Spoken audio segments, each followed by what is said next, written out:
Hello friends, welcome to back my YouTube channel हमारे जाओ top one. दोस्तों, आज के इस वीडियो के अंदर हम लोग सल्तनत काल यानी कि दिल्ली सल्तनत से संबंधित जितने भी महत्वपूर्ण एमसीक्यूज़ हैं, सारे एमसीक्यूज़ को इस वीडियो के अंदर हम लोग कवर करेंगे। और टोटल दोस्तों हम लोग इस वीडियो में 150 से भी ज़्यादा प्रश्न करेंगे जो आपके किसी भी कम्पिटिटिव एग्ज़ाम के लिए इम्पोर्टेंट है। ठीक है। और दोस्तों मैं बता देना चाहता हूँ कि जो दिल्ली सल्तनत का जो काल रहा है वो 1206 ईस्वी से 1526 ईस्वी तक रहा है। ठीक है। तो चलिए ज़्यादा टाइम वेस्ट न करेंगे और आज का पहला प्रश्न को करेंगे। और पहले दोस्तों आप लोग खुद से प्रयास करिएगा क्वेश्चन का आंसर देने के लिए। तो पहला यहाँ पे प्रश्न बोल रहा है, थोड़ा सा फास्टली करेंगे क्योंकि वीडियो लंबा होता है ज़्यादा। ठीक है। तो यहाँ पे बोल रहा है पहला प्रश्न में, गजनी का वह प्रथम शासक कौन था जो खलीफाओं से सुल्तान की उपाधि धारण ग्रहण कर सुल्तान कहलाने वाला प्रथम शासक बना? तो फर्स्ट का राइट आंसर होगा ऑप्शन बी, यानी कि महमूद गजनवी। ठीक है। नेक्स्ट प्रश्न करेंगे टू में है, महमूद गजनवी के सभी आक्रमणों में सर्वाधिक महत्वपूर्ण आक्रमण कौन सा था? तो 2 का राइट आंसर होगा ऑप्शन सी, यानी कि सोमनाथ मंदिर पर आक्रमण। और सोमनाथ मंदिर पर जो आक्रमण हुआ था ये हुआ था 1025 से 26 ईस्वी में। ठीक है। नेक्स्ट प्रश्न करेंगे, महमूद गजनवी के भारत पर आक्रमण का उद्देश्य क्या था? तो 3 का राइट आंसर होगा ऑप्शन डी, मध्य एशिया में एक बड़े साम्राज्य की स्थापना के लिए धन प्राप्त करना। नेक्स्ट प्रश्न इसमें है, महमूद गजनवी के भारत पर आक्रमण के समय भारत आए विद्वान अल बरूनी ने किस महत्वपूर्ण ग्रंथ की रचना की? तो 4 का राइट आंसर होगा ऑप्शन बी, यानी कि किताबुल हिंद की रचना की। अगला प्रश्न है, दिल्ली सल्तनत की दरबारी भाषा थी? 5 का राइट आंसर होगा ऑप्शन बी, फारसी। और देखिए ये प्रश्न जो है कितने बार एग्जाम में पूछा गया है। अगला प्रश्न है, आगरा नगर की स्थापना किसके द्वारा की गई थी? तो इसका राइट आंसर होगा ऑप्शन डी, सिकंदर लोदी के द्वारा। और ये जो प्रश्न पूछा गया है एनडीए 1999 कितने बार रिपीट हुआ, देखिए ये प्रश्न, सारे प्रश्न इंपॉर्टेंट है। ठीक है। नेक्स्ट प्रश्न है, निम्नलिखित में से वह दिल्ली का सुल्तान कौन था जिसकी मृत्यु चौगान यानी पोलो खेलते हुए हुई थी? तो 7 का राइट आंसर होगा ऑप्शन ए, यानी कि कुतुबुद्दीन ऐबक। नेक्स्ट प्रश्न करेंगे 8 में है, कुव्वत उल इस्लाम मस्जिद का निर्माण किसके द्वारा किया गया था? तो 8 का राइट आंसर होगा ऑप्शन ए, कुतुबुद्दीन ऐबक के द्वारा किया गया था। अगला प्रश्न है, तराइन की पहली लड़ाई निम्नलिखित में से किनके बीच हुई थी? तो 9 का राइट आंसर होगा ऑप्शन बी, मोहम्मद गौरी और पृथ्वीराज चौहान के बीच हुई थी। नेक्स्ट प्रश्न है, निम्नलिखित में से किस खिलजी शासक ने दिल्ली के राज सिंहासन पर बैठने के लिए अपने ससुर की हत्या कर दी थी? तो 10 का राइट आंसर होगा ऑप्शन डी, अलाउद्दीन खिलजी ने। ठीक है। नेक्स्ट प्रश्न करेंगे, रजिया सुल्तान किसकी बेटी थी? ठीक है। तो 11 का राइट आंसर होगा ऑप्शन ए, इल्तुतमिश की बेटी थी। और देखिए ये पूछा गया है 2003 तक। नेक्स्ट प्रश्न है 12, मोहम्मद गौरी विजित प्रदेशों की देखभाल के लिए निम्नलिखित में से किस विश्वसनीय जनरल को छोड़कर गया? ठीक है, गया था। तो 12 का राइट आंसर होगा ऑप्शन सी, कुतुबुद्दीन ऐबक को छोड़कर। अगला प्रश्न है, किसके शासनकाल में सबसे अधिक मंगोल आक्रमण हुए थे? तो 13 का राइट आंसर होगा ऑप्शन बी, अलाउद्दीन खिलजी के शासनकाल में हुआ था।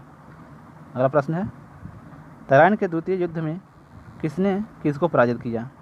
तो 14 का राइट आंसर होगा ऑप्शन डी, यानी कि मोहम्मद गौरी ने पृथ्वीराज को। नेक्स्ट प्रश्न है, सन 1329 और 1330 के बीच किसने तांबे के सिक्के के रूप में प्रमाण स्वरूप मुद्रा यानी संकेतक मुद्रा प्रचलित की थी? तो 15 का करेक्ट आंसर होगा ऑप्शन सी, मोहम्मद बिन तुगलक ने। अगला प्रश्न करेंगे, अगला प्रश्न है, दिल्ली के किस सुल्तान को इतिहासकारों ने विरोधों का मिश्रण बताया है? ठीक है, विरोधों का मिश्रण बताया है। तो 16 का राइट आंसर होगा ऑप्शन सी, मोहम्मद बिन तुगलक को बताया है। सारे इंपॉर्टेंट प्रश्न हैं, यही सारे प्रश्न एग्जाम में पूछे जाते हैं। ठीक है, यहाँ से दिल्ली सल्तनत से एग्जाम में प्रश्न पक्का पूछ ही लिया जाता है, तो इसे आप लोग अच्छे तरीके से पूरे प्रश्न को देख लीजिएगा। ठीक है, याद कर लीजिएगा। अगला प्रश्न है, लोधी वंश का अंतिम शासक कौन था?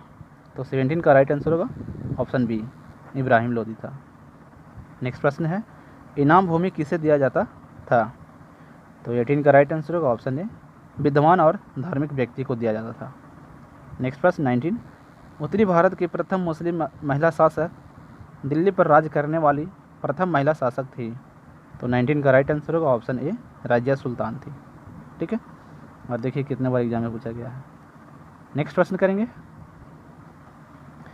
इसमें बोल रहा है दिल्ली के प्रथम सुल्तान कौन थे जिन्होंने दक्षिण भारत को पराजित करने का प्रयास किया। तो 20 का राइट आंसर होगा ऑप्शन सी, अलाउद्दीन खिलजी। अगला प्रश्न है, ये यात्री इब्न बतूता कहाँ से आया था। तो 21 का राइट आंसर होगा ऑप्शन ए, ये मोरक्को से आया था। अगला प्रश्न करेंगे 21, यात्री इब्न बतूता कहाँ से आया था। तो 21 का राइट आंसर होगा ऑप्शन ए, यानी कि ये मोरक्को से आया था। और देखिए एसएससी 2002 आरआरबी 2005 में पूछा गया है। नेक्स्ट प्रश्न करेंगे। इसमें बोल रहा है भारत पर प्रथम तुर्क आक्रमण करने वाला था। तो इसका राइट आंसर होगा ऑप्शन ए, महमूद गजनवी था। अगला प्रश्न, निम्नलिखित में से कौन अपने को बुत सिकन यानी कि मूर्ति भंजक कहता था। तो इसका राइट आंसर होगा option A, Mahmud Ghaznavi. Next प्रश्न, महमूद गजनवी ने कौन से उपाधि धारण किए। तो इसका राइट आंसर होगा ऑप्शन सी, यानी कि ए और बी दोनों, यानी कि ये वाला भी और ये वाला भी। ठीक है, नेक्स्ट प्रश्न 25, महमूद गजनवी ने भारत में प्रथम आक्रमण किस राज्य के विरुद्ध किया। तो ये हो जाएगा हिंदू शाही और ब्राह्मण शाही, ऑप्शन ए इसका राइट आंसर होगा। ठीक है, अगला प्रश्न है, हिंदू शाही राज्य की राजधानी थी। तो ये थी उदभंडपुर, ओहिंद या वहिंद। ठीक है, ये नाम है उसका। नेक्स्ट प्रश्न है, महमूद गजनवी का भारत में अंतिम आक्रमण किसके विरुद्ध हुआ था। तो ये हुआ था जाट के विरुद्ध। ठीक है, जाट के विरुद्ध हुआ था। नेक्स्ट प्रश्न है 28, हिंदू शाही राज्य का कौन सा शासक तुर्कों से बार बार पराजित होने के कारण ग्लानिवश आत्मदाह कर लिया। तो ये किया था जयपाल ने। ठीक है, नेक्स्ट प्रश्न करेंगे, महमूद गजनवी किस वंश का था। तो महमूद गजनवी जो था ये था यामनी वंश का। ठीक है, ऑप्शन ए इसका राइट आंसर होगा। नेक्स्ट प्रश्न है, महमूद गजनवी के साथ भारत आने वाला इतिहासकारों में कौन शामिल नहीं था। तो ये शाहनामा का लेखक फिरदौसी शामिल नहीं था। ठीक है, 30 का राइट आंसर होगा ऑप्शन ए। अगला प्रश्न करेंगे 31 में है, महमूद गजनवी के आक्रमण के परिणाम स्वरूप कौन सा शहर फारसी संस्कृति का केंद्र बन गया। तो इसका जो राइट आंसर होगा ये होगा लाहौर। ठीक है, ऑप्शन ए। अगला प्रश्न है 32, निम्नलिखित में से किसने ढोल की तेज आवाज़ के साथ एक महिला का अपने पति की चिता के साथ स्वतः को जला लेने के दृश्य का भयानक चित्रण किया है। तो ये किया था इब्न बतूता ने। ठीक है, और देखिए रेलवे 2006 में पूछा गया है। अगला प्रश्न है, भारत में मुस्लिम राज्य का संस्थापक माना जाता है। तो ये माना जाता है मोहम्मद गोरी को। ठीक है, नेक्स्ट प्रश्न, किसने इक़्तिदारी प्रथा चलाई। तो ये चलाई थी इल्तुतमिश ने। इसका राइट आंसर होगा ऑप्शन सी, इल्तुतमिश। और देखिए कितने बार पूछा गया है। अगला प्रश्न करेंगे, लाख बख्श के नाम से जाना जाने वाला भारतीय शासक कौन था। तो ये था कुतुबुद्दीन ऐबक। ऑप्शन सी इसका राइट आंसर होगा, कुतुबुद्दीन ऐबक था। और देखिए कितने बार पूछा गया एग्जाम में। नेक्स्ट प्रश्न है, 13वीं सदी में सेना का सर्वोच्च अधिकारी कौन था। तो ये था खान। ठीक है, ऑप्शन बी इसका राइट आंसर होगा खान। और देखिए 2005 में भी पूछा गया है। अगला प्रश्न है, भारत में गुलाम वंश का संस्थापक कौन था। तो ये था कुतुबुद्दीन ऐबक। ठीक है, ऑप्शन ए इसका राइट आंसर होगा कुतुबुद्दीन ऐबक। और देखिए कितने बार ये एग्जाम में रिपीट हुआ है प्रश्न, बहुत ज़्यादा इंपॉर्टेंट है ये सारे प्रश्न। ठीक है, बार बार रिपीट होता रहता है। अगला प्रश्न है, कुतुब मीनार के कार्य को किसने पूरा किया था। तो ये पूरा किया था इल्तुतमिश ने पूरा किया था। अगला प्रश्न है, निम्नांकित में से दिल्ली का पहला तुगलक सुल्तान कौन था? पहला तुगलक सुल्तान कौन था? तो ये था गयासुद्दीन तुगलक। ऑप्शन ए इसका राइट आंसर होगा, गयासुद्दीन तुगलक। अगला प्रश्न है, पंजाब के हिंदू शाही राजवंश को किसने स्थापित किया? तो ये किया था कल्लर ने। ठीक है, ऑप्शन बी इसका राइट आंसर होगा, कल्लर। अगला प्रश्न है, वह रोमन सम्राट अगस्टस की भांति सावधान था कि वह दूसरों की तरह शक्तिशाली न लगे और वह दूसरों के स्तर से अधिक न लगे। यह संदर्भ किसका है? तो ये था बहलोल लोदी का। ऑप्शन सी राइट आंसर होगा। अगला प्रश्न है, अलबरूनी किसके शासनकाल में इतिहासकार था? तो ये था महमूद गजनवी के शासनकाल में। और देखिए कितनी बार पूछा गया है। अगला प्रश्न है 43, यहाँ सुमिलित करना है। ठीक है, तो इसका जो राइट आंसर होगा 43 का, ये ऑप्शन ए वाला होगा, यानी कि ए का 2 होगा। ठीक है, बी का 4 होगा, सी का 1 होगा और डी का 3 होगा। ठीक है, और ये देखिए रेलवे 2003 में पूछा गया है, तो इसे आप लोग अच्छे तरीके से देख लीजिएगा। नेक्स्ट प्रश्न है 44, निम्नलिखित में से कौन सा शासक दास या गुलाम राजवंश से संबंधित है? तो ये जो है इल्तुतमिश है। ठीक है, ऑप्शन ए इसका राइट आंसर होगा, इल्तुतमिश। और देखिए रेलवे 2003 में पूछा गया है।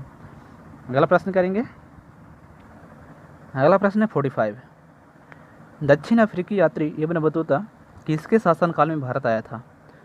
तो ये आया था मोहम्मद बिन तुगलक के शासनकाल में।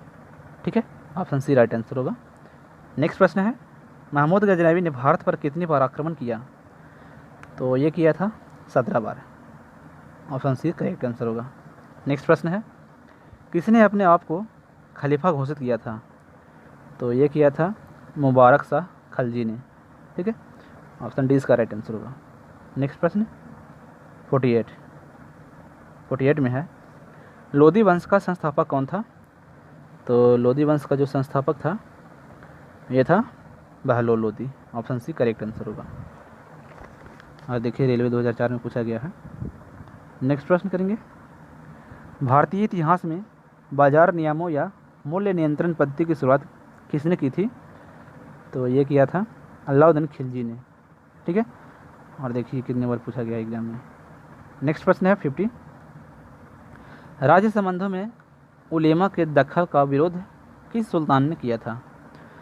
तो ये किया था अलाउद्दीन खिलजी ने। ऑप्शन बी करेक्ट आंसर होगा। अगला प्रश्न है, अलबरूनी द्वारा रचित पुस्तक किताब उल हिंद या तारीख उल हिंद में किन विषयों की समीक्षा की गई है? तो ये की गई है इनमें से सभी। ठीक है, यानी कि भारतीय गणित की, भारतीय इतिहास भूगोल की, खगोल विज्ञान दर्शन की, यानी ऑप्शन डी इसका राइट आंसर होगा, इनमें से सभी। अगला प्रश्न है, अलबरूनी का पूरा नाम था? तो इसका जो पूरा नाम था ये था अबू रेहान मोहम्मद। ठीक है, ऑप्शन ए राइट आंसर होगा। नेक्स्ट प्रश्न है, अलबरूनी के अनुसार अत्यज यानी कि चतुर्वर्ण के नीचे का वर्ग, ठीक है, में शामिल थे। तो ये इसका जो राइट आंसर होगा ये ऑप्शन सी होगा, ए और बी दोनों, यानी कि ए वाला भी और बी वाला भी। धोबी, मोची, जादूगर, डालिया व ढाल बनाने वाले ये सारे थे। ठीक है, और नाविक, मछुआ, व्याध, जुलाहा ये भी थे। ठीक है, तो ऑप्शन सी राइट आंसर होगा। अगला प्रश्न है, 11वीं सदी के भारत का दर्पण किसे कहा जाता है? तो इसका राइट आंसर होगा ऑप्शन ए, यानी कि किताबुल हिंद को। ठीक है, नेक्स्ट प्रश्न करेंगे, वहिंद का युद्ध निम्नलिखित में किनके बीच लड़ा गया? तो ये लड़ा गया था मोहम्मद गजनवी और आनंद पाल के बीच। ऑप्शन ए राइट आंसर होगा। नेक्स्ट प्रश्न है, दिल्ली सल्तनत का वह प्रथम सुल्तान कौन था जिसने स्थायी सेना रखी? तो ये था अलाउद्दीन खिलजी। ठीक है, नेक्स्ट प्रश्न करेंगे, सुल्तान अलाउद्दीन खिलजी के बाबत के संबंध में निम्नलिखित कथनों पर विचार कीजिए। तो इसका जो राइट आंसर होगा ये होगा ऑप्शन डी वाला, यानी कि सभी सही है। ठीक है, ऑप्शन डी इसका राइट आंसर होगा, सभी सही, यानी कि 1 2 3 सभी सही है। अलाउद्दीन खिलजी ने अनाज के दाम नियत किए, सही है।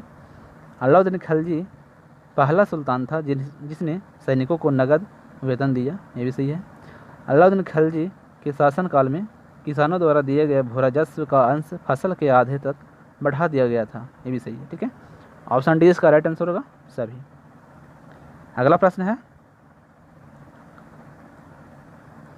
58, इसमें है दिल्ली के निम्नलिखित सुल्तानों में से किसने तैमूरी शासक मिर्जा शाहरुख के अधिराज्य में आना स्वीकार किया?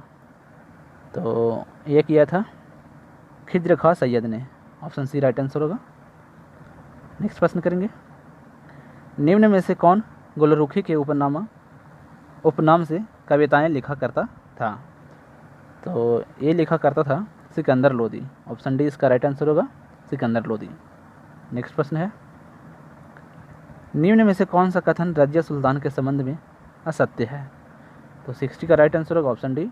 रजिया ने सर्वप्रथम तुर्क सामंत वर्ग की शक्ति को सुदृढ़ता प्रदान करने की कोशिश की और तुर्की और गैर तुर्की शासक वर्ग को शक्तिहीन बना दिया। ठीक है, तो 60 का राइट आंसर होगा, ऑप्शन डी, ये जो है असत्य है। ठीक है, बाकी सभी सही है। नेक्स्ट प्रश्न है, निम्न में से कौन सा कथन बलबन के संबंध में असत्य है? तो 61 का राइट आंसर होगा, ऑप्शन डी, इनमें से कोई नहीं। ठीक है, अगला प्रश्न करेंगे, दिल्ली पर शासन करने वाले निम्न वंशों का सही क्रम क्या है? तो 60 का राइट आंसर होगा, ऑप्शन बी, 1 2 5 4 3। ठीक है, पहले था गुलाम वंश, उसके बाद खलजी वंश, उसके बाद तुगलक वंश, उसके बाद सैयद वंश, उसके बाद आया लोदी वंश। ठीक है, तो इसका जो राइट आंसर होगा ऑप्शन बी होगा, 1 2 5 4 3। नेक्स्ट प्रश्न करेंगे, मोहम्मद गोरी के आक्रमणों का निम्न में से कौन सा परिणाम नहीं हुआ? तो इसका जो राइट आंसर होगा ये ऑप्शन ए होगा, पंजाब से लेकर बंगाल तक फिर से उत्तरी भारत एक केंद्रीय सत्ता के अधीन हो गया। ठीक है, नेक्स्ट प्रश्न करेंगे 64, तुर्कों द्वारा राजपूतों को पराजित करने के निम्न में से कौन सा कारण थे? तो 64 का राइट आंसर होगा, ऑप्शन सी, 1 2 और 3। ठीक है, 1 2 और 3, यानी कि 1 2 और 3 ये वाला। उनके समाज का पृथकतावादी एवं अनुदान होना, ये सही है। असमानता पर आधारित जाति व्यवस्था, ये भी था। ठीक है, विज्ञान एवं प्रौद्योगिकी की अवनति, ये भी सही है। ठीक है, तीनों, तो इसका राइट आंसर होगा ऑप्शन सी। नेक्स्ट प्रश्न करेंगे 65, गुलाम वंश के आरंभिक शासकों का निम्न में से कौन सा सही अनुक्रम है? तो इसका जो राइट आंसर होगा ऑप्शन बी होगा, 1 4 2 3। ठीक है, 1 4 2 3, ऑप्शन बी इसका राइट आंसर होगा। अगला प्रश्न है 66, अलाई दरवाज़ा निम्न में से किसका मुख्य द्वार है? तो 66 का जो राइट आंसर होगा ये ऑप्शन डी सी होगा। ठीक है, और इसका जो ऑप्शन है यहाँ पे है। अगला प्रश्न है 66, अलाई दरवाज़ा निम्न में से किसका मुख्य द्वार है? तो 66 का जो राइट आंसर होगा ये होगा ऑप्शन सी, यानी कि कुतुब मीनार का। नेक्स्ट प्रश्न है 67, निम्न को सुमेलित करें। तो यहाँ इसका जो ऑप्शन है यहाँ पे नहीं है। ठीक है, इसको सुमेलित करना है। तो देखिए इसका जो ऑप्शन यहाँ पे है, तो इसका जो राइट आंसर होगा 67 का ऑप्शन ए वाला होगा, 2 1 3 4। ठीक है, चलिए मिलान करते हैं, 2 1। तो देखिए ऑप्शन ए वाला जो है ना, इसका हो जाएगा 2। ठीक है, ए का 2 होगा, बी का 1 होगा, 3 सी का 3 होगा और डी का 4 होगा। ठीक है, तो इसका राइट आंसर जो है दोस्तों ऑप्शन ए वाला होगा, ऑप्शन ए इसका राइट आंसर होगा। ए का 2, बी का 1, सी का 3, डी का 4। अगला प्रश्न है, इब्राहिम लोदी के बारे में निम्न में से क्या सत्य नहीं है? तो इसका जो राइट आंसर होगा ऑप्शन सी होगा, महान निर्माता एवं कला का पुजारी। ये जो है सत्य नहीं है। बाकी वह जो था ना क्रूर एवं निरंकुश शासक था, ऑप्शन ए सही है। और अफ़गान अमीरों की खिलाफ था, ये भी सही है। और ये भी डी वाला भी सही है। ठीक है, दौलत खान ने काबुल के शासक बाबर को इब्राहिम लोदी को हराने के लिए बुलाया था। ठीक है, बाकी सी जो है ये सत्य नहीं है। अगला प्रश्न करेंगे, अमीर खुसरो के संबंध में निम्न में से कौन से कथन सत्य है? तो 69 का जो करेक्ट आंसर होगा ये ऑप्शन ए होगा, यानी कि ये वाला 1 2 3 4। ठीक है, ये सभी जो हैं सत्य हैं। वे सूफी संत शेख निजामुद्दीन औलिया के शिष्य थे, सही है। वे जलालुद्दीन फिरोज खलजी के दरबारी कवि थे, ये भी सही है। उन्होंने भारतीय वाद्य यंत्र वीणा एवं ईरानी वाद्य यंत्र तंबूरा के मिश्रण से सितार का आविष्कार किया, ये भी सही है। ठीक है, उन्होंने ख्याल गायकी का आविष्कार किया, ये भी सही है। यानी कि 1 2 3 4 जो भी है सभी सही है। ठीक है, अगला प्रश्न है 70, दिल्ली सल्तनत के पतन के लिए निम्न में से कौन से कारण उत्तरदायी थे? तो 70 का करेक्ट आंसर होगा ए। ठीक है, ऑप्शन ए 1 2 एवं 3। ये था और ये था। दुर्बल प्रशासन, तैमूर का आक्रमण और अधिग्रहण की स्पष्ट नीति का अभाव। ठीक है, ऑप्शन ए इसका राइट आंसर होगा। अगला प्रश्न है, निम्न में से किसका आक्रमण भारत पर किया गया द्वितीय तुर्क आक्रमण था? तो 71 का राइट आंसर होगा ऑप्शन बी, यानी कि मोहम्मद गोरी का। अगला प्रश्न है 72 में है, मोहम्मद गोरी किस वंश का था? ठीक है, किस वंश का था? तो ये था संस बनी वंश का। ठीक है, संस बनी वंश का। नेक्स्ट प्रश्न है, मोहम्मद गोरी को किस अन्य नाम से भी जाना जाता था? तो ये जाना जाता था इनमें से सभी के नाम से। ठीक है, यानी कि ऑप्शन ए वाला जो है ये भी सही है, शहाबुद्दीन के नाम से, मुइनुद्दीन के नाम से और मोहम्मद बिन शाम के नाम से। तो इसका राइट आंसर होगा ऑप्शन डी, इनमें से सभी के नाम से। अगला प्रश्न है, मोहम्मद गोरी ने 1175 ईस्वी में भारत पर पहला आक्रमण किस राज्य के खिलाफ किया? तो ये किया था मुल्तान। ठीक है, मुल्तान के खिलाफ। नेक्स्ट प्रश्न, भारत का वह पहला शासक कौन था जिसने मोहम्मद गोरी को पराजित किया? तो ये था सोलंकी शासक भीम द्वितीय, ऑप्शन ए राइट आंसर होगा। नेक्स्ट प्रश्न है, मोहम्मद गोरी एवं पृथ्वीराज चौहान के बीच विवाद के मूल में था? तो ये था Bathinda, option A right answer होगा भटिंडा। ठीक है, नेक्स्ट प्रश्न, अगला प्रश्न है 77, मोहम्मद गोरी का सर्वाधिक महत्वपूर्ण भारतीय आक्रमण था? तो 77 का राइट आंसर होगा ऑप्शन सी, यानी कि तराइन का द्वितीय युद्ध। ठीक है, नेक्स्ट प्रश्न करेंगे, मोहम्मद गोरी एवं कन्नौज के राजा जयचंद के मध्य 1194 ईस्वी में हुआ युद्ध किस नाम से प्रसिद्ध है? तो ये जो है ये प्रसिद्ध है चंदवार का युद्ध के नाम से। ठीक है, नेक्स्ट प्रश्न, मोहम्मद गोरी का अंतिम आक्रमण किसके विरुद्ध हुआ? तो इसका जो अंतिम आक्रमण था ये था पंजाब के खोखर के बीच। ठीक है, विरुद्ध। तो ऑप्शन डी इसका राइट आंसर होगा। अगला प्रश्न करेंगे,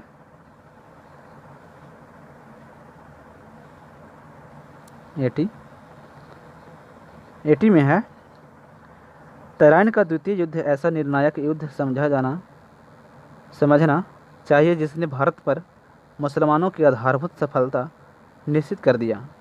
बाद में होने वाले आक्रमण इसके परिणाम मात्र थे। यह किसका कथन है?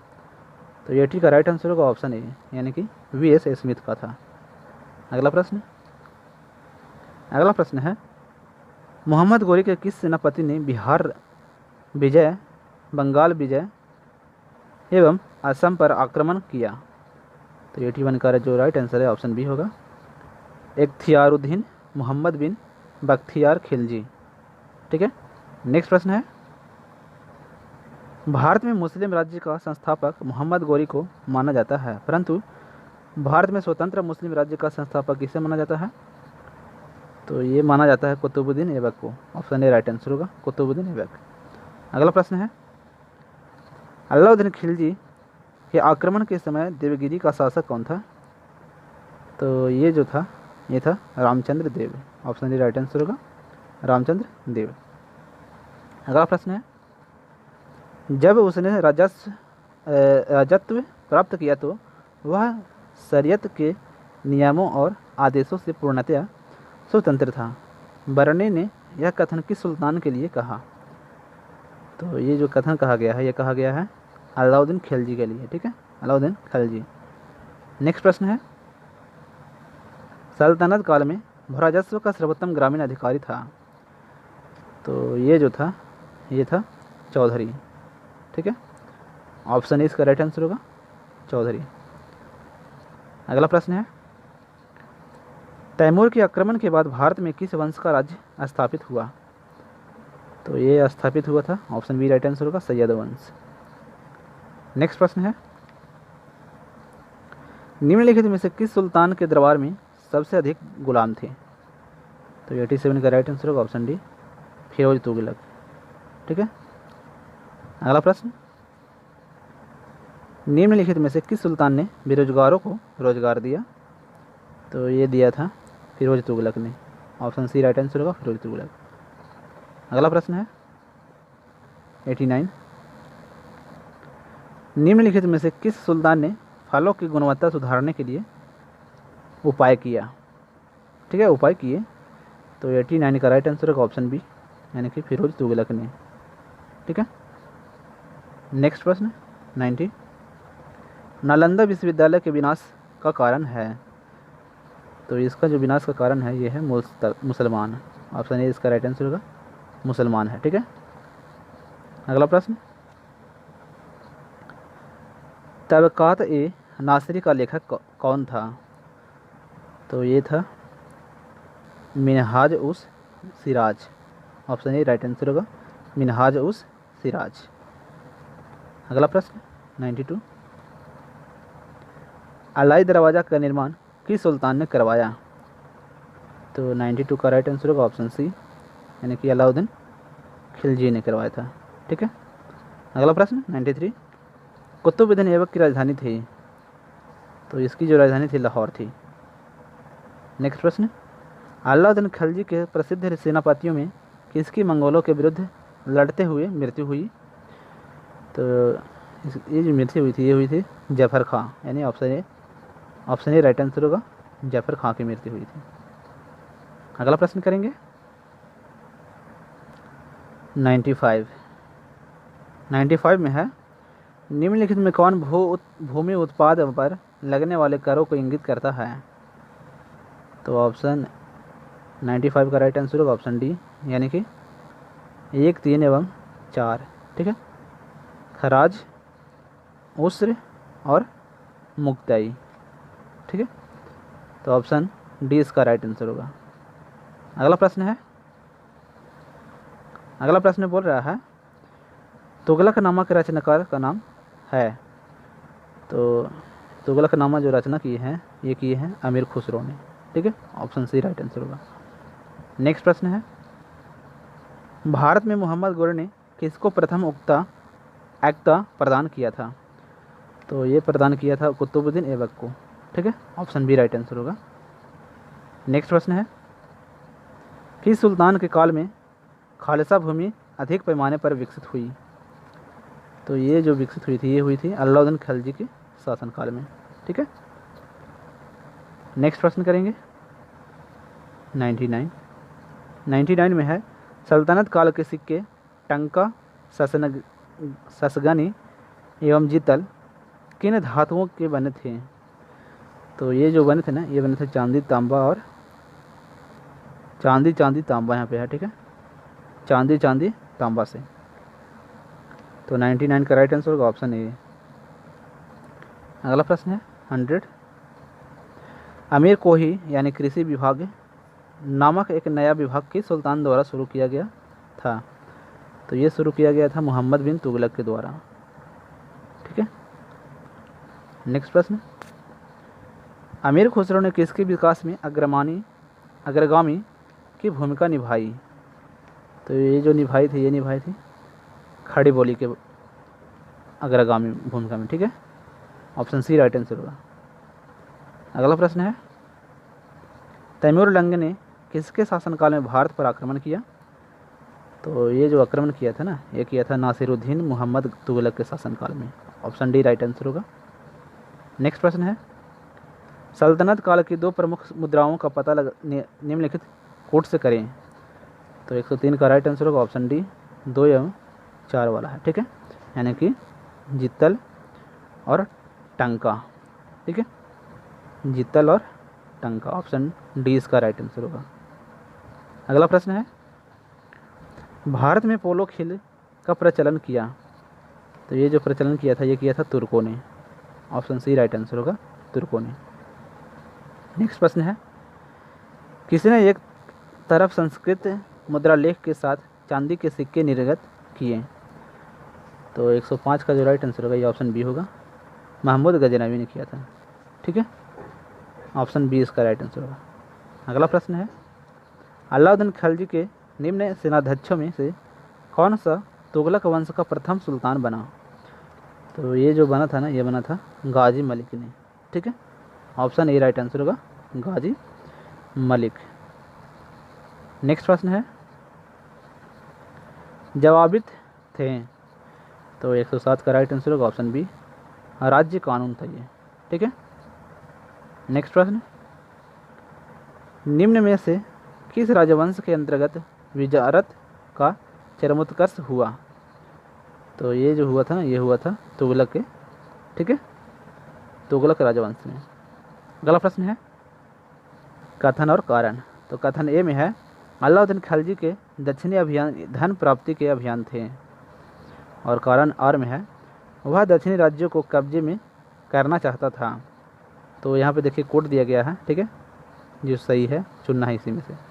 तो 109 का जो राइट आंसर होगा ऑप्शन सी होगा, ये सही है किंतु आर गलत है, ठीक है। तो कथन जो है ये सही है और आर जो है ये गलत है। अलाउद्दीन खिलजी के दक्षिण अभियान धन प्राप्ति के अभियान था, ये जो है सही है, ठीक है। और कारण जो आर है, वह दक्षिणी राज्यों को कब्जे में करना चाहता था, ये गलत है। अगला प्रश्न करेंगे,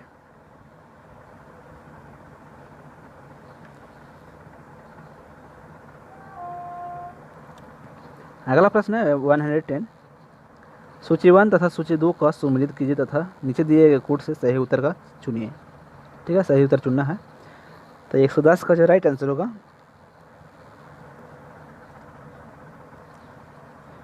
ये होगा ऑप्शन ए, यानी कि ए का 4 होगा, ठीक है, ए का 4 होगा, बी का 3 होगा,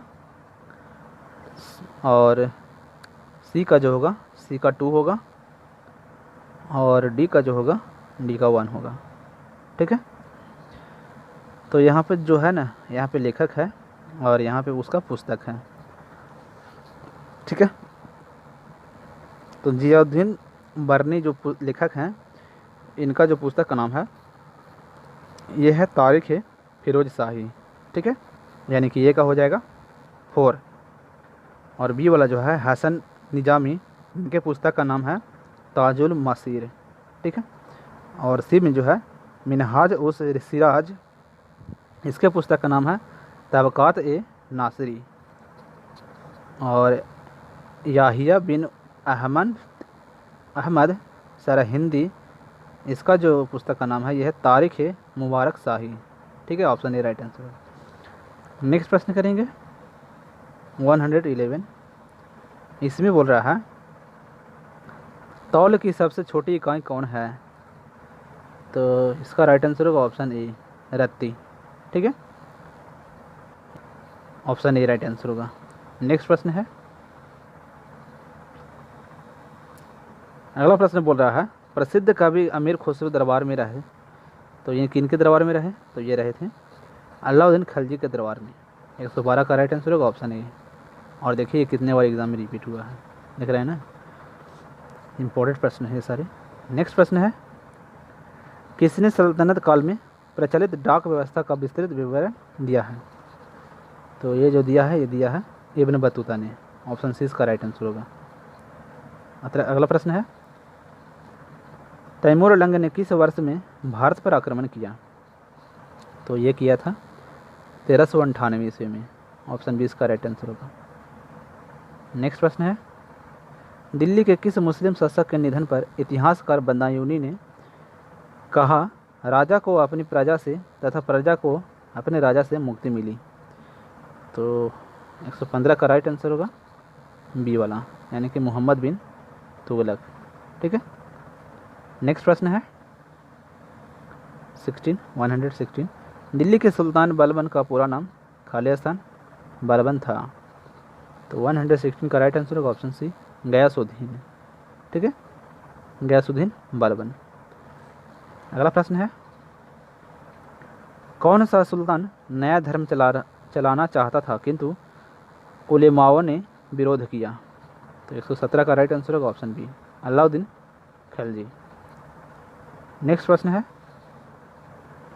दिल्ली में कौन सा ऐतिहासिक स्मारक भारतीय तथा फारसी वास्तुकला शैली का उदाहरण है? तो इसका राइट आंसर होगा ऑप्शन सी हुमायूं का मकबरा। नेक्स्ट प्रश्न है, दिल्ली का सुल्तान जो दान दक्षिणा के बारे में काफ़ी ध्यान रखा था और इसके लिए एक विभाग दीवान एक खैरात यानी कि दान विभाग स्थापित किया हुआ था? तो 119 का राइट आंसर होगा ऑप्शन बी वाला। ठीक है, फिरोज तुगलक। ऑप्शन बी इसका राइट आंसर होगा। ठीक है। नेक्स्ट प्रश्न है 120वां। इसमें बोल रहा है, निम्न में से किस संगीत वाद्य को हिंदू मुस्लिम गान वाद्यों का सबसे श्रेष्ठ मिश्रण माना गया है? तो इसका जो राइट आंसर होगा ये ऑप्शन डी होगा सितार। अगला प्रश्न है, नई फारसी काव्य शैली सबक ए हिंदी अथवा हिंदुस्तानी शैली के जन्मदाता थे? तो 121 का जो राइट आंसर होगा ये ऑप्शन डी होगा, यानी कि अमीर खुसरो। ठीक है, सारा इंपॉर्टेंट प्रश्न है। अगला प्रश्न करेंगे।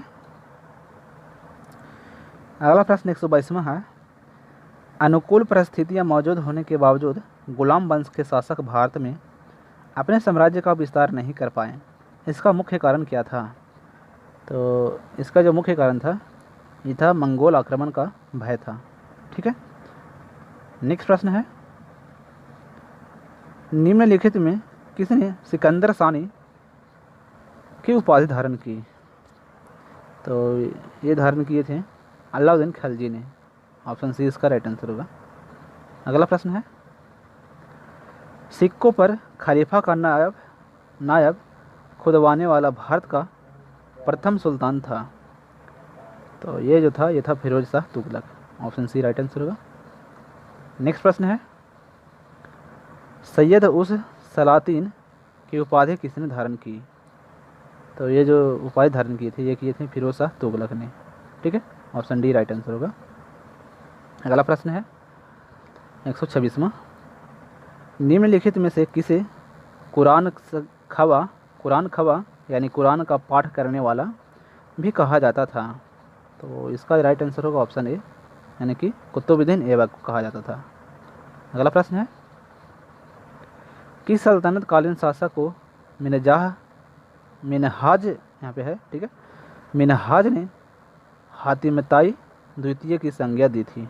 ठीक है, तो ये दिए थे कुतुबुद्दीन ऐबक को। ऑप्शन ए इसका राइट आंसर होगा। नेक्स्ट प्रश्न है, 2.5 दिन का झोपड़ा मस्जिद अजमेर का निर्माण किसने करवाया था? तो 128 का राइट आंसर होगा ऑप्शन बी, कुतुबुद्दीन ऐबक ने करवाया था। अगला प्रश्न है, निम्नलिखित में से कौन अपने को ईश्वर का अभिशाप कहता था? तो ये कहता था Changez Khan. Option A right answer होगा। अगला प्रश्न, निम्नलिखित में किसे बगदाद के खलीफा ने मंसूर यानी कि स्वीकृति पत्र मानाभिषेक पत्र भी कहा जाता है प्रदान किया? तो ये किया था इल्तुतमिश। ठीक है। नेक्स्ट प्रश्न है, दिल्ली सल्तनत का पहला सुल्तान कौन था जिसने दोआब के आर्थिक महत्व को समझा? तो ये समझा था इल्तुतमिश ने। ऑप्शन बी इसका राइट आंसर होगा। अगला प्रश्न है, दिल्ली की राजगद्दी पर अफगान शासकों के शासन का निम्नलिखित में से कौन सा एक सही कालानुक्रम है? तो ये है ऑप्शन सी वाला, बहलोल लोदी आया, सिकंदर शाह, उसके बाद सिकंदर शाह, उसके बाद इब्राहिम लोदी। ठीक है। अगला प्रश्न है 133, दिल्ली सल्तनत के तुगलक राजवंश का अंतिम शासक कौन था? तो ऑप्शन सी इसका राइट आंसर होगा नासिरुद्दीन महमूद। ठीक है। नेक्स्ट प्रश्न, मध्यकालीन भारतीय राजाओं के संदर्भ में निम्न में कौन सा कथन सही है? तो ऑप्शन डी वाला जो है ना, ये सही है। ठीक है। फिरोज तुगलक ने गुलामों का एक अलग विभाग यानी कि दीवान ए बंदगाना स्थापित किया। ठीक है। 134 का राइट आंसर होगा ऑप्शन डी। नेक्स्ट प्रश्न है 135वां, कथन ए में है, मोहम्मद बिन तुगलक दिल्ली छोड़ने के बाद 2 वर्ष तक स्वर्गद्वारी नामक शिविर में रहा। कारण आर में है, उस समय दिल्ली एक प्रकार के प्लेग से बर्बाद हो गई थी और बहुत से लोग मर गए थे। तो 135 का जो राइट आंसर होगा ये होगा ऑप्शन ए वाला। ठीक है। यानी कि ए और आर दोनों सही है तथा आर ए की सही व्याख्या करता है। ठीक है। अगला प्रश्न है, चंगेज खां के अधीन मंगोलों ने किसके शासनकाल में भारत पर आक्रमण किया? तो 136 का राइट आंसर होगा ऑप्शन सी इल्तुतमिश के शासनकाल में। और देखिए कितने बार एग्जाम में रिपीट हुआ है। अगला प्रश्न है 37, निम्नलिखित युगों में कौन सा सही रूप में सुमेलित है? तो इसका राइट आंसर होगा ऑप्शन ए वाला, दीवान ए बंदगाना जो है ये तुगलक से संबंधित है। ठीक है, सुमेलित है। तो 137 का राइट आंसर होगा ऑप्शन ए। अगला प्रश्न है, सल्तनत काल में फवाजिल का अर्थ था? तो इसका जो अर्थ है ना ये है, इक़्तिदारों द्वारा सरकारी खजाने में जमा की जाने वाली अधिशेष राशि। ऑप्शन सी राइट आंसर होगा। अगला प्रश्न है, दिल्ली का सुल्तान जो भारत में उन नहरों के सबसे बड़े जाल का निर्माण करने के लिए प्रसिद्ध है वह था? तो ये जो था ये था Firoz Shah Tughlaq. Option C right answer होगा फिरोज शाह तुगलक। नेक्स्ट प्रश्न कथन और कारण है। तो 140 का जो राइट आंसर होगा ये ऑप्शन ए वाला होगा। ठीक है। कथन ए में है, प्रारंभ में भारत में तुर्की प्रशासन सैनिक प्रधान था। तो ये सही है। और कारण आर में है, अग्रणी सैनिक नायकों के बीच देश को एकता के रूप में खंड विभाजित कर दिया गया था। ठीक है। तो देखिए आर ए और आर दोनों सही है तथा आर ए की सही व्याख्या करता है। ठीक है। तो ऑप्शन ए इसका राइट आंसर होगा। अगला प्रश्न, अपनी शक्ति को समेकित करने के बाद बलबन ने भव्य उपाधि धारण की। तो 141 का राइट आंसर होगा ऑप्शन सी जिले ए इलाही की। ठीक है। अगला प्रश्न, निम्नलिखित में से किसने भारत का सबसे पुराना मकबरा नासिरुद्दीन मोहम्मद का मकबरा सुल्तानगढ़ी या दिल्ली का निर्माण करवाया और मकबरा निर्माण शैली का जन्मदाता होने का गौरव पाया? ठीक है। तो 142 का राइट आंसर होगा ऑप्शन सी इल्तुतमिश। अगला प्रश्न है, इल्तुतमिश द्वारा बनवाया गया अतारकीन का दरवाज़ा जो कि अकबर के बुलंद दरवाज़ा का प्रणेता स्रोत बना स्थित है। तो ये जो स्थित है ना ये स्थित है नागौर यानी जोधपुर राजस्थान में। ठीक है। अगला प्रश्न, किसने 40 तुर्की सरदारों को लेकर तुर्कान ए चिहलगानी या चालीसा दल का गठन किया? तो ये किया था इल्तुतमिश ने। नेक्स्ट प्रश्न करेंगे, निम्नलिखित में से कौन राज दरबार में बलबन का सर्वप्रमुख प्रतिद्वंदी था? तो इसका राइट आंसर होगा ऑप्शन ए इमामुद्दीन रैहान। ठीक है। ऑप्शन ए राइट आंसर होगा। अगला प्रश्न है, निम्नलिखित में से किसने चहलगानी या चालीसा दल का पूर्णतः सफाया कर दिया? तो ये किया था बलबन ने। ऑप्शन ए इसका राइट आंसर होगा। नेक्स्ट प्रश्न है, किसके राज्यकाल में लखनौती यानी बंगाल की राजधानी में तुगरील खां का विद्रोह और दमन हुआ? तो ये हुआ था बलबन। ऑप्शन बी इसका राइट आंसर होगा। अगला प्रश्न करेंगे 148वां, बलबन ने वित्त विभाग यानी दीवान विजारत से अलग कर एक पृथक संस्था के रूप में सैन्य विभाग यानी दीवान आरिज या अर्ज की स्थापना की, जिसका उद्देश्य था, तो इसका जो उद्देश्य था ये था, ऑप्शन ए और बी दोनों सही होगा। ठीक है, आंतरिक विद्रोह का दमन करना और मंगोल आक्रमणों को रोकना। ठीक है, ए और बी दोनों सही है। अगला प्रश्न है, किसने राज दरबार में सिजदा यानी घुटनों पर बैठकर शीश नवाना एवं पाबोस यानी पाव को चूमना की परिपाटी चलाई? तो ये चलाई थी बलबन ने। ठीक है, ऑप्शन बी इसका राइट आंसर होगा। अगला प्रश्न है, बलबन ने अपने को कुलीन साबित करने के लिए शाहनामा में वर्णित किस प्रसिद्ध तुर्की योद्धा का वंशज होने का दावा किया है? तो ये किया है अफरासियाब को। ठीक है, ऑप्शन ए राइट आंसर होगा, अफरासियाब को। ठीक है, नेक्स्ट प्रश्न करेंगे, वह अत्यंत गंभीर मुद्रा में दरबार में बैठा था। दरबार में वह न तो खुद हंसता था और न ही किसी को हंसी मजाक या फालतू बात करने की इजाज़त देता था। यह युक्ति किससे संबंधित है?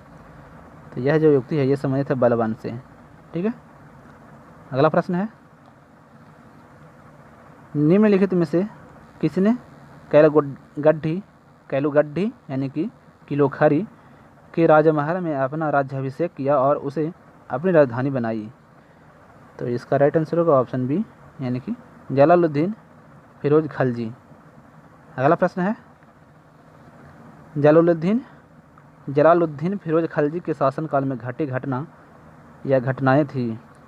तो ये जो थी ये थी उपयुक्त सभी सही है। ठीक है, उपयुक्त में से सभी, यानी कि काड़ा मानिकपुर के सूबेदार मलिक काफूर का विद्रोह, दिल्ली के एक दरवेज सिद्धी मौला का षड्यंत्र, अलूग के नेतृत्व में मंगोलों का मुसलमान बनना एवं उनके द्वारा दिल्ली के बाहर मुगलपुरा नामक बस्ती बसाना। तो ऑप्शन डी इसका राइट आंसर होगा, सभी सही है। अगला प्रश्न है, दक्षिण पर प्रथम मुस्लिम आक्रमण देवगिरी के यादव शासक रामचंद्र पर किया गया। आक्रमण किसके समय में हुआ? तो इसका राइट आंसर होगा ऑप्शन ए जलालुद्दीन फिरोज खलजी। अगला प्रश्न है, राजकीय व्यय से संबंधित विभाग दीवान वकूफ़ सृजित करने का श्रेय दिल्ली के किस सुल्तान को है? तो इसका जो श्रेय है ये है जलालुद्दीन फिरोज खलजी को। ऑप्शन बी राइट आंसर होगा। अगला प्रश्न है, अलाउद्दीन खलजी का मूल नाम था? तो अलाउद्दीन खलजी का जो मूल नाम था ये था अली गुरसाप। ठीक है, अली गुरसाप। ऑप्शन सी राइट आंसर होगा। अगला प्रश्न है, अलाउद्दीन खलजी के सेनापतियों के नेतृत्व में गुजरात विजय अभियान के क्रम में खंभात से किसे खरीदा गया, जिसने बाद में दक्षिण भारत की विजय का नेतृत्व किया? तो इसका राइट आंसर होगा ऑप्शन ए यानी कि मलिक काफूर को। अगला प्रश्न है, मलिक काफूर को हजार दिनारी कहा गया क्योंकि? तो इसका राइट आंसर होगा ऑप्शन ए क्योंकि उसे 1000 दिनार में खरीदा गया। ठीक है, इसीलिए। अगला प्रश्न है, अलाउद्दीन खलजी के समय में मलिक काफूर के नेतृत्व में दक्षिण अभियान किया गया। इस अभियान में पराजित राज्यों का क्रम था? तो इसका राइट आंसर होगा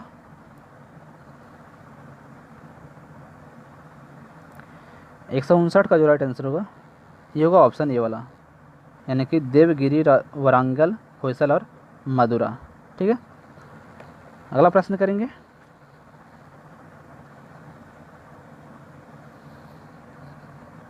160वां, अलाउद्दीन खलजी ने कहाँ के शासक को 6 महीने तक राजधानी दिल्ली में रखा और रायान यानी कि राजाओं का राजा की उपाधि दी तथा गुजरात का नवसारी जिला उसके राज्य में शामिल करवा दिए। तो इसका राइट आंसर होगा ऑप्शन ए, देवगिरी के शासक रामचंद्र को। अगला प्रश्न है, दक्षिणी अभियान के क्रम में किसने मालिक काफूर को विश्व प्रसिद्ध कोहिनूर हीरा प्रदान किया? मलिक काफूर ने यह हीरा सुल्तान अलाउद्दीन खिलजी को भेंट कर दिया। तो इसका राइट आंसर होगा ऑप्शन ए, इसका जो राइट आंसर होगा ये ऑप्शन बी वाला होगा, यानी कि प्रताप रुद्रदेव। अगला प्रश्न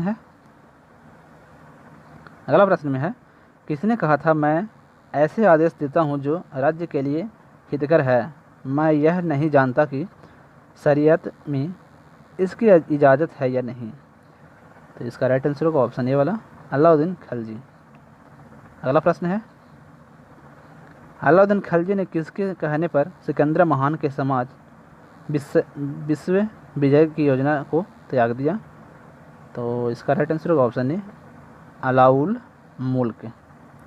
अगला प्रश्न है, किसने 4 अध्यादेश जब्ती गुप्तचर प्रणाली का गठन, दिल्ली में मद्य निषेध, अमीरों में मेल मिलाप पर पाबंदी जारी किए? तो ये किए थे अलाउद्दीन खिलजी ने, ऑप्शन बी राइट आंसर होगा। अगला प्रश्न है,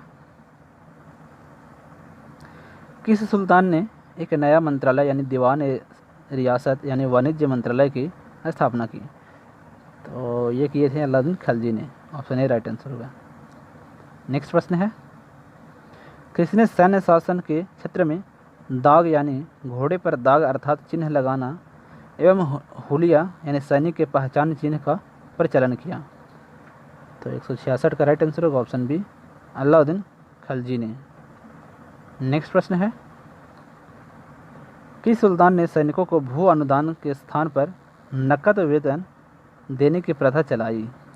तो 167 का राइट आंसर होगा ऑप्शन ए, अलाउद्दीन खिलजी ने।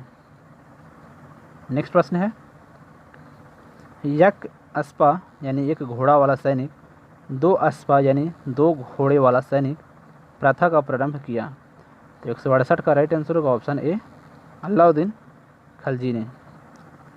नेक्स्ट प्रश्न है, अलाउद्दीन खिलजी के राजस्व प्रणाली के सुधार के संबंध में कौन सा यसे कथन सही है या है? तो 169 का राइट आंसर होगा ऑप्शन बी, यानी कि 1, 2, 3 एवं 4 वाला सभी। ठीक है, अगला प्रश्न करेंगे। अगला प्रश्न है 117वां। अगला प्रश्न है 117वां, सराय अदल निम्नलिखित में से किसका बाजार था? तो इसका राइट आंसर होगा ऑप्शन बी, वस्त्र एवं अन्य वस्तुओं का बाजार। अगला प्रश्न है, दिल्ली स्थित सीरी का किला यानी कि श्री फोर्ट 1000 सतून राजमहल यानी 1000 खंभों वाला राजमहल के निर्माण का श्रेय किसे है? तो ये होगा अलाउद्दीन खिलजी का। ठीक है, अलाउद्दीन खिलजी इसका राइट आंसर होगा। अगला प्रश्न है, किसने रस्म ए मियान यानी बीच का रास्ता व तरीक ए इतदाल यानी कि सुल्तान का तरीका नाम से राजस्व यहाँ पे सुधार की व्यवहारिक नीति अपनाई? ठीक है, तो इसका राइट आंसर होगा ऑप्शन ए वाला, यानी कि गयासुद्दीन तुगलक। अगला प्रश्न है, कौन से सुल्तान की मृत्यु अफगानपुर यानी कि तुगलकाबाद में लकड़ी से बने स्वागत भवन के गिरने से हुई है? तो ये जो हुई थी गयासुद्दीन तुगलक की हुई थी। ठीक है, ऑप्शन बी इसका राइट आंसर होगा। अगला प्रश्न है, नहर निर्माण कराने वाला दिल्ली का प्रथम सुल्तान था? तो ये था Ghiyasuddin Tughlaq, option A right answer होगा। अगला प्रश्न, सुल्तान बनने के पूर्व किसका नाम जौना खां था?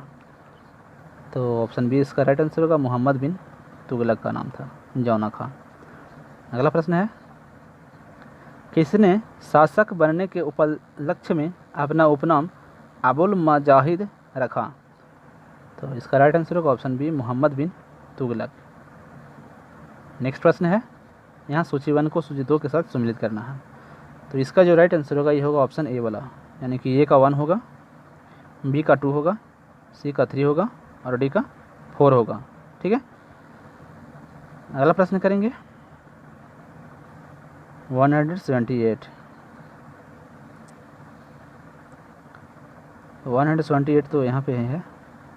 ठीक है, तो इसमें कह रहा है मेरा सारा राज्य बीमार पड़ गया है, यदि मैं एक स्थान पर व्यवस्था स्थापित करता हूँ तो दूसरे स्थान पर गड़बड़ी उत्पन्न हो जाती है, यदि मैं दूसरे स्थान पर ठीक करता हूँ तो तीसरे स्थान पर हलचल होने लगती है। यह उक्ति किसकी है? तो इसका राइट आंसर होगा ऑप्शन बी वाला, यानी कि मोहम्मद बिन तुगलक का है ये उक्ति। ठीक है, अगला प्रश्न करेंगे, किसके राज्यकाल में सादा अमीरों का विद्रोह हुआ जिसकी चरम परिणति 1347 ईस्वी में बहमनी राज्य की स्थापना में हुई? तो इसका राइट आंसर होगा ऑप्शन बी वाला, यानी कि मोहम्मद बिन तुगलक। अगला प्रश्न करेंगे, मोहम्मद बिन तुगलक की मृत्यु कहाँ हुई? तो 180 का जो करेक्ट आंसर होगा ऑप्शन ए होगा, यानी कि थट्टा में हुई थी। ठीक है, थट्टा में। अगला प्रश्न है, इसमें बोल रहा है राजशेखर एवं जिन प्रभा सूरी जैसे जैन विद्वानों को किस सुल्तान ने राजकीय संरक्षण दिया? तो इसका राइट आंसर होगा ऑप्शन सी, यानी कि मोहम्मद बिन तुगलक। अगला प्रश्न है, किस सुल्तान ने 24 कष्टदायक करों के स्थान पर केवल 4 कर लगाए? तो ये लगाए थे फिरोज शाह तुगलक ने। ठीक है, ऑप्शन सी राइट आंसर होगा, फिरोज शाह तुगलक। नेक्स्ट प्रश्न है, निम्नलिखित में से किसने सेना को नकद वेतन देने की व्यवस्था समाप्त कर वजह यानी भूमि कर वसूलने का अधिकार या इतलाक यानी कि धनादेश के लिए पत्र के माध्यम से वेतन भुगतान का आदेश दिया? तो इसका राइट आंसर होगा ऑप्शन सी, यानी कि फिरोज तुगलक। अगला प्रश्न करेंगे, किस सुल्तान ने अपनी आत्मकथा यानी कि फतुहात ए फिरोज शाही लिखी? तो ये लिखी थी फिरोज शाह तुगलक ने। ठीक है, फिरोज तुगलक ने, ऑप्शन सी इसका राइट आंसर होगा, फिरोज तुगलक। अगला प्रश्न है 85, किस सुल्तान ने हासिल ए सर्व यानी कि हक ए सर्व यानी सिंचाई कर नामक एक नया कर लगाया? तो इसका राइट आंसर होगा ऑप्शन ए, यानी कि फिरोज तुगलक ने। नेक्स्ट प्रश्न करेंगे, फिरोज तुगलक द्वारा स्थापित दार उल सफ़ा क्या था? तो 186 का राइट आंसर होगा ऑप्शन बी, एक खैराती अस्पताल था। ठीक है, एक खैराती अस्पताल था। अगला प्रश्न है, किसने भूमि मापने का पैमाना गज ए सिकंदरी का प्रचलन किया? तो 187 का जो राइट आंसर होगा ऑप्शन ए होगा, सिकंदर लोदी। ठीक है, option A Sikandar Lodi. Next प्रश्न है, किस मुस्लिम शासक के सिक्कों पर देवी लक्ष्मी की आकृति बनी है? तो इसका राइट आंसर होगा ऑप्शन ए, यानी कि मोहम्मद गोरी। अगला प्रश्न करेंगे, जौनपुर राज्य का अंतिम शासक कौन था? तो ये था हुसैन शाह। ऑप्शन बी इसका राइट आंसर होगा, हुसैन शाह। अगला प्रश्न है, निम्नलिखित कथनों में से कौन सही नहीं है? ठीक है, कौन सा सही नहीं है? तो 190 का राइट आंसर होगा ऑप्शन डी, योगियों के साथ हजवीरी का संवाद यह दर्शाता है कि वह मानव शरीर के विभाजन के उनके सिद्धांत से प्रभावित हैं। ऑप्शन डी इसका राइट आंसर होगा, सही नहीं है। ठीक है, अगला प्रश्न करेंगे, बाकी सभी सही है। दिल्ली के किस सुल्तान ने ब्राह्मणों पर भी जजिया लगाया था? तो इसका राइट आंसर होगा ऑप्शन बी, फिरोज तुगलक ने। ठीक है, फिरोज तुगलक ने ब्राह्मणों पर भी जजिया कर लगाया था। अगला प्रश्न है, और आज का ही लास्ट प्रश्न है, चंगेज खान का मूल नाम था? तो इसका राइट आंसर होगा ऑप्शन सी, ये था तेमुचीन। ठीक है, और ये प्रश्न पूछा गया है यूपी PCS 2015 में। तो दोस्तों, टोटल क्वेश्चन हम लोग इस वीडियो में 192 क्वेश्चन कंप्लीट किए हैं, जो आपके किसी भी कॉम्पिटिटिव एग्ज़ाम के लिए बहुत ज़्यादा महत्वपूर्ण है। ठीक है, तो तो इसे आप लोग 2 बार रिपीट करके ज़रूर देख लीजिएगा। इसे आप लोग अच्छे तरीके से याद कर लीजिएगा, ताकि दोस्तों एक भी प्रश्न आपके एग्ज़ाम में यहाँ से छूट ना पाए, ठीक है। और दिल्ली सल्तनत से एग्ज़ाम में प्रश्न पूछा नहीं जाता है, तो इसीलिए आप लोगों को इसे याद कर लेना अति आवश्यक है। तो ये वीडियो आपको कैसा लगा कमेंट करके ज़रूर बताइएगा। और चैनल पे पहली बार विजिट कर रहे हैं तो नीचे आपको एक रेड कलर का बटन दिख रहा होगा, प्रेस कर लीजिएगा। और बगल में बेल आइकन घंटे का निशान भी है, उसे भी दबा लीजिएगा, ताकि दोस्तों आपको इस तरह का वीडियोज़ का अपडेट मिलता रहे। और हाँ दोस्तों, लाइक और शेयर अवश्य कर दीजिएगा। चलिए मिलते हैं फिर अगली वीडियो में, तब तक के लिए जय हिंद। प्रतिदिन इस तरह का इम्पोर्टेंट वीडियो पाने के लिए अपने YouTube चैनल को सब्सक्राइब करें, वीडियो को लाइक करें और शेयर करें।